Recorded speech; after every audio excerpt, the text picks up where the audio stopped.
Hello everybody, this is thejonnymar, and welcome to another of my Let's Play projects. And I'm going to be playing, as you can see, Kirby's Adventure, the original game in the Kirby series, other than, of course, Kirby's Dream Land, which I've already done for both the regular and hard mode.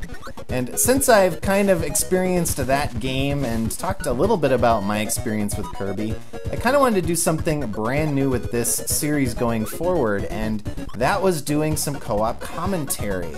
And so what I wanted to do for that is bring on some of my really good YouTube friends and LPing friends and kind of get their reactions and comments about the Kirby series as well. And so for Kirby's Adventure, I decided to talk to one of my dearest friends on YouTube and somebody that I know is a big fan of the Kirby series, and that is Nakusoo. Hello everyone. That is Nak, of course. So Nak, tell me a little bit about your experience with the Kirby series. Sure. Well, I started with the Kirby series in middle school, and it was in gym class actually when my friend was playing the Game Boy version of Kirby's Nightmare in Dreamland, which is a rework of Kirby's Adventure, and I was like just intrigued by you could use all these different powers. I've never really played a game such as Kirby because it is pretty unique in nature of how you can absorb stuff, so that was pretty darn fun, and I beat it in about a few days, and from there on I enjoyed the series. Yeah, wow, it sounds like you really got hooked on it. Yeah. And you know, for myself, I missed out on a lot of these early games. I didn't really get into the series until and we get the very kind of paper-thin storyline here, what exactly is happening in Kirby's Adventure, and that is basically the dreams in Dreamland have been messed up, and it's because the Star Rod has been missing or stolen by what we think is King DDD. But we're going to find, starting with this game, that the final outcome of the game is usually not what it seems. And there's usually a little bit of a twist on that. So we have to look for the parts of the Star Rod, and Kirby with his little bindle there is heading out on the road to find those parts and try to reconnect the Star Rod. And so I'm going to be doing one kind of world per episode here. And you'll notice I do have one file. I did play through this game once with my wife, actually. We alternated playing the game, each doing a level and then switching. I love these in-between animations there. I mean, that is one, it's so charming, the series. I mean, you just can't, I'm sure it's the same for you, Nak, but it's like I can't help but smile when I'm playing this game. Yeah, this is one of the few games that always can cheer you up when you're feeling depressed, no matter how bad it is. And playing a remake, it's a good game, but it's just not the same. It changes like the graphics and the background too much, and it's not as vibrant and cute as this. It makes it a little bit more serious. Yeah, and I have a Kirby shirt that I got at Target, and not Target, JCPenney, I think. And when my wife and I were traveling recently, I was wearing the Kirby shirt at the airport, and the lady at security looked at it and she was like, "What the heck is that?" And I said, "Oh, this is Kirby." And she's like, "Okay, what's Kirby?" And I told her a little bit about Kirby, and she's like, "That's a really old game, isn't it?" And I said, "Well, I like old games, you know?" And I think you're right. Like, that experience of kind of playing, I don't mind the remakes per se. I think it's a chance for kind of newer people to get into the series, but I agree. I definitely think you lose something in the translation a little bit when you try those newer games. Although Nightmare in Dreamland looks pretty cool from what I've seen of it, I've never actually played it.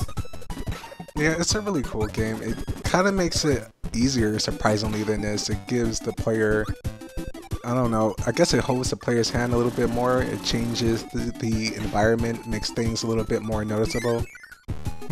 Well, and I mean, that goes in line with, I think, a lot of people complain games today are a little bit easier in terms of like tutorials and, you know, things like that. They kind of hold your hand more. Like Dead Space is an example. I know you mentioned you don't really play Dead Space because you're not a big horror fan, and I haven't played the series yet, but it's infamous for having the ability to push a button and tell you exactly where to go in the game, like where to go next, and I think people have gotten used to that.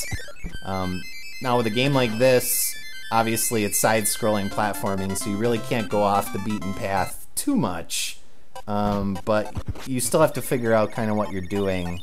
And we're actually going to get access here to the first mini-game. This game, when I first played it, amazed me because I had played Kirby's Dream Land beforehand, which is a very basic game. And this game introduced so many cool things, like the mini-games. It introduced a lot more powers. I mean, you couldn't even use the powers in Kirby's Dream Land.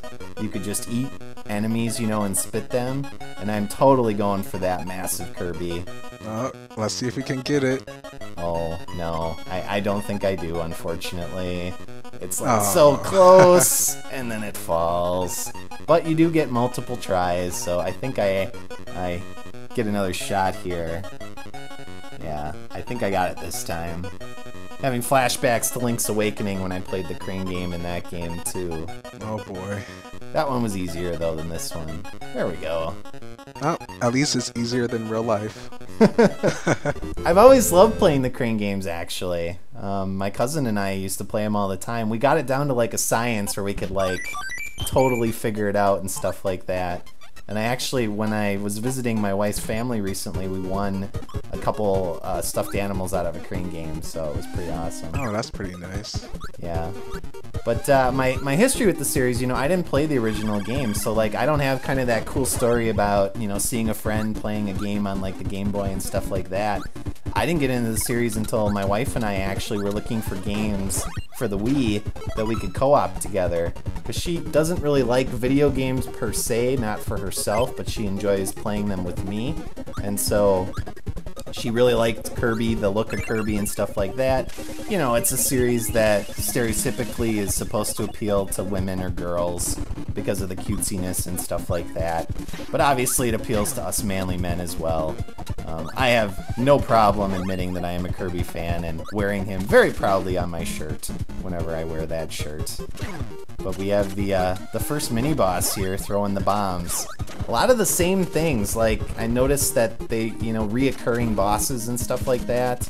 At least initially, they changed that up a little bit as the game goes on, but I am struggling here. This guy is bombing me. Yeah, he has a weird pattern sometimes. Yeah, but I got him eventually. And they actually took, like, you don't have the regular bomb power-up in this game. Instead, you have the crash power, which is an instant kind of kill on all enemies. And I'm trying to show each, like, there's a description that's unique for each power, so you'll notice, viewers, that when I'm doing, whenever I get a new power, I try to give you a chance to read what the description is as well. And that, I think, is a great segue. And so, you know, Kirby has all these different powers that you can use, as I obliterated all the enemies there. And I think I was wondering if I could get up into these little holes, but yeah, I don't think you can. I think this game has a lot of hidden stuff too, and unfortunately, I don't know where a lot of that stuff is. So this is not going to be a 100% kind of complete walkthrough or anything, unfortunately. I'm gonna just be playing the game for fun and, you know, commentating with Nak here. But favorite powers. So my favorite Kirby power definitely comes from my Zelda fascination and infatuation, you could call it. And I think there was a tomato over here, yeah. It kind of disappeared and then it came back.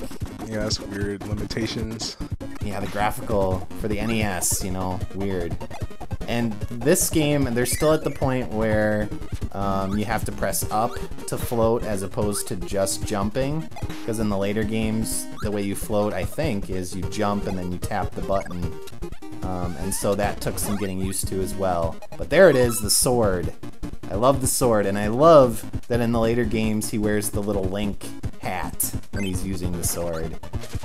And you get to do all sorts of cool stuff with it.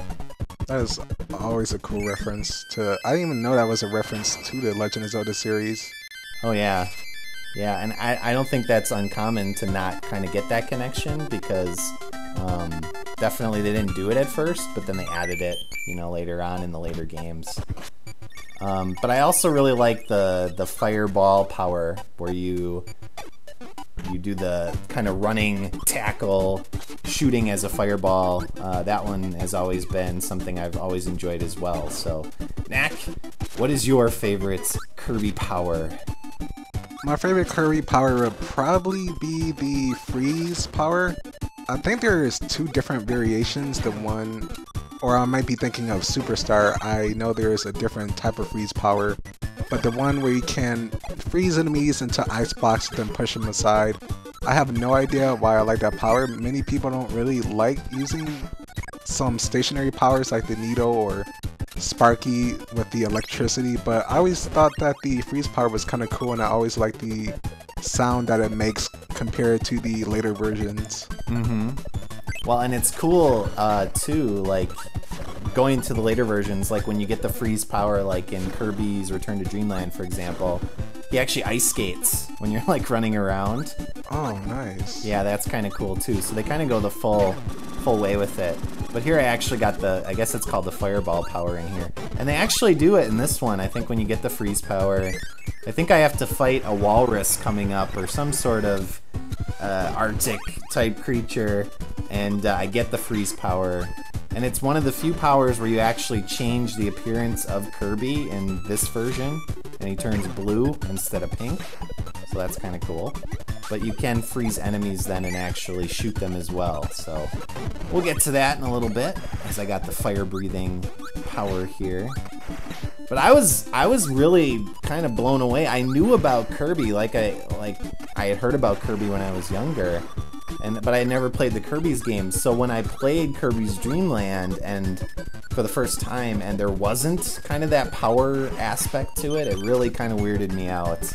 I don't know what it was like for you to play Kirby's Dream Land, but it just didn't seem like kind of a Kirby game in that sense, even though a lot of the other elements were very similar. Well, even though I did play Kirby's Dream Land, that was the first one I actually played. I remember a very long time ago when I was over at my friend's house, and he actually had the crystal shards for the Nintendo 64, but I didn't really get to play it because I was like not really interested in those type of games. I was mostly playing at the time Mario 64 and the like, so something a little bit linear because you're going on a sideway platform in a 3D world wasn't really appealing to me. But now that I've seen Let's Plays, and I actually kind of want to get the game myself. Oh yeah, Kirby 64 is a great game, and they do a really good job with kind of combining a 3D kind of effect with the side scrolling. But here's the ice walrus. I guess I don't know what kind of animal that is. I'm just going to town though on him with fire breath. And that was accidental, and I'm gonna suck him up here because I don't know if you noticed, but there's the palette swap, and it's one of the few in this game where Kirby actually changes his appearance.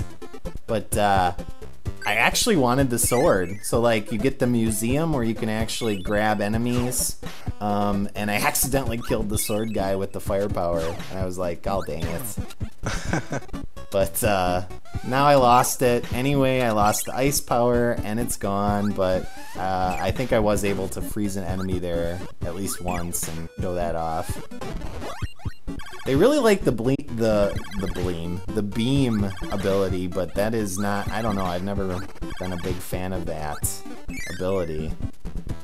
Yeah, it's pretty cool. It is a little bit more useful, and I keep comparing it to Superstar, which I love that game. I played it with my girlfriend recently in co-op, and it's a very, very fun game where you can use your powers, but a little bit more complicated because you can do different things than just a standard attack.